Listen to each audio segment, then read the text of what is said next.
anticonceptivos hormonales, la idea tampoco es hacer un resumen de todos los tipos, marcas que hay en el mercado porque nos volveríamos locos, son 60 años de evolución. Sí es verdad que en relación al tipo de anticonceptivo hormonal tenemos que decir que hay algunos que son compuestos por una sola hormona, que es un gestágeno, que es la verdadera hormona anticonceptiva, a la cual se le confiere esa prevención de embarazo, y hay otros que además de ese gestágeno contienen un tipo de estrógeno que es el etinilestradiol. Este estrógeno se le añade buscando evitar el efecto secundario quizás incómodo, pero no tan importante como lo es el sangrado irregular. Todas las veces que se utiliza un método que sea solo gestágeno, solo un tipo de progesterona, a estos métodos se le confiere un efecto secundario un poquito incómodo, que ya se ha ido disminuyendo en el tiempo, pero que todavía es así, que es un manchado irregular que la paciente lo presenta cuando menos lo espera. Entonces, para evitar esto, se utilizan métodos anticonceptivos combinados, que es, además del gestágeno, que es imprescindible porque es el que tiene el efecto contraceptivo, asociarlo a un estrógeno.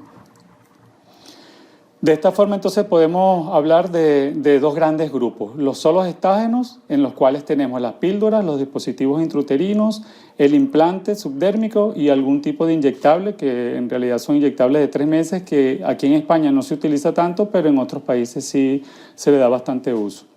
Y los combinados, a su vez, que tienen tanto píldoras, que tienen gestágeno y estrógeno, está el aro vaginal, el parche y el inyectable. El estrógeno, entonces, el más usado, se ha ido probando a lo largo de estos años, de estos 60 años, con diferentes moléculas de estrógeno sintético.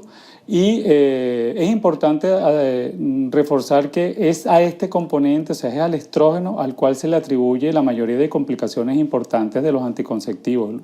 Cuando antiguamente utilizaba la mujer un anticonceptivo oral, una píldora, ella estaba compuesta por estrógenos, tratando de buscar evitar ese sangrado irregular, pero ese estrógeno artificial, además de que la dosis que se usaba era muy alta, provocaba, por ejemplo, trombosis, o sea, coágulos, y esos coágulos, por supuesto, ponían en riesgo la vida de la paciente, pues le podrían producir una complicación importante. Entonces, hoy en día se utiliza en la mayoría de los métodos anticonceptivos combinados un tipo de estrógeno que se llama etinilestradiol, y a su vez se utiliza a unas dosis bastante, o sea, excesivamente seguras, ¿no? Bueno, nunca es excesivo, pero sí es importante recalcar que hoy en día la dosis que se utiliza, esas complicaciones son extremadamente poco probables. ¿Qué se busca con esto? Disminuir el sangrado irregular, como ya comentamos, y además está en la búsqueda de la píldora, y todos estos métodos anticonceptivos combinados vienen evolucionando. Sí es verdad que hoy en día hay algunos anticonceptivos combinados en los cuales el estrógeno que se utiliza es el estradiol, que es el estrógeno natural. Entonces podemos hablar hoy en día de píldoras muy, muy seguras, que tienen el gestágeno, que no tiene ninguna contraindicación, por ejemplo, en pacientes oncológicas, como eso lo vamos a ver más adelante, pero es una molécula, es un tipo de sustancia que incluso la puede tomar una paciente dando pecho, o sea, las pacientes que están amamantando pueden tomar progesterona. Si a esa progesterona le asociamos un estrógeno y además ese estrógeno es natural, entonces estamos hablando hoy en día eso se consigue solo en un tipo de píldora anticonceptiva, y nosotros la podemos ofrecer como una píldora donde la composición, a la mitad de la composición es natural. Eso es importante porque cambia mucho el perfil de usuaria, ¿no? Como vamos a ver más adelante, la mayoría de contraindicaciones importantes de los métodos anticonceptivos hormonales se basa en el uso del compuesto estrogénico, o sea, del estrógeno, que no es anticonceptivo y que lo que busca es evitar el sangrado irregular.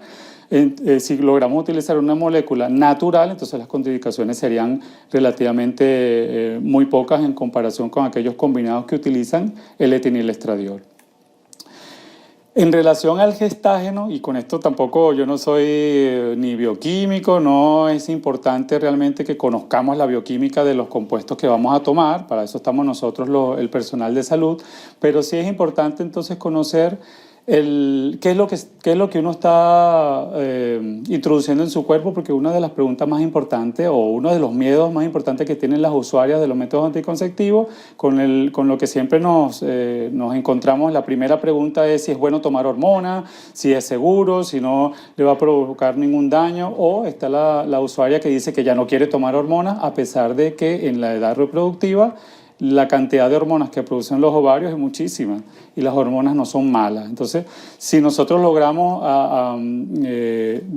que ustedes entiendan que la hormona que está presente en los métodos anticonceptivos es una hormona segura, eficaz y que además no representa, la anticonceptiva en realidad es el gestágeno, no representa ningún riesgo tomarla en esos casos, pues entonces quizás dentro de las alternativas que ustedes van a escoger podrían tomar en cuenta en forma importante los métodos anticonceptivos hormonales. Entonces, de esta forma lo que queremos es dar un breve resumen sobre lo que ustedes se van a tomar o van a usar. El gestágeno entonces siempre debe estar presente en el anticonceptivo hormonal porque es a él al que se le atribuye el efecto anticonceptivo. Corresponde a un derivado de la progesterona, que como ya les dije puede ser usada incluso por pacientes que están amamantando, por pacientes que tienen contraindicación porque han tenido un cáncer de mama dependiente de hormonas, pero que ya están curadas. Esas pacientes podrían utilizar un método anticonceptivo de solo progesterona, no está contraindicado en este caso. Todos derivan de alguna de las 3 moléculas que están viendo en la presentación. Los nombres son bastante complicados, pero es para que sepan que más o menos no existe una sola molécula de progesterona. O sea, hay unas alternativas y el por qué es muy fácil de explicar. La progesterona de hace 60 años era una sola, con lo cual tenía un efecto tanto beneficioso como, digamos, no tan beneficioso. Y ahora contamos con numerosas moléculas que cada una de ellas, además de ser contraceptivas, además de evitar embarazo, tienen beneficios. Por ejemplo, hay unas que sirven más para evitar la acumulación de líquido, hay unas que sirven mejor para evitar el acné, otras para la tensión mamaria, otras para el sangrado. Entonces, dependiendo de la progesterona que utilicemos en el anticonceptivo, ese anticonceptivo será mejor para un perfil de usuaria diferente. Con esto quiero decirles que casi siempre podemos encontrar un método anticonceptivo hormonal que se adapte al perfil del usuario en particular. Hoy en día no tenemos un solo método anticonceptivo hormonal para todas ustedes. Tenemos métodos que se adaptan de forma muy particular y personal en cada caso. Bueno, después podemos hacer algunas clasificaciones que son un poquito más médicas. Sí es verdad que se habla o hay pacientes que a veces están bastante bien documentadas y llegan preguntando sobre que quieren el anticonceptivo de última generación y eso, pero en líneas generales lo que se ha conseguido es que el anticonceptivo haya disminuido su dosis y además encontrar nuevas moléculas con efectos secundarios beneficiosos. De esta forma tenemos la primera generación que lo que lo caracteriza es que se utilizaba un tipo de estradiol a una concentración mucho más alta, como es de entender. Después está la segunda generación, donde se consiguieron algunas moléculas de progesterona un poquito diferentes, como la norepinefrina, y además el etinilestradiol se le bajó la dosis. Y está la tercera generación con nuevas moléculas de gestágeno y con menos dosis de etinilestradiol.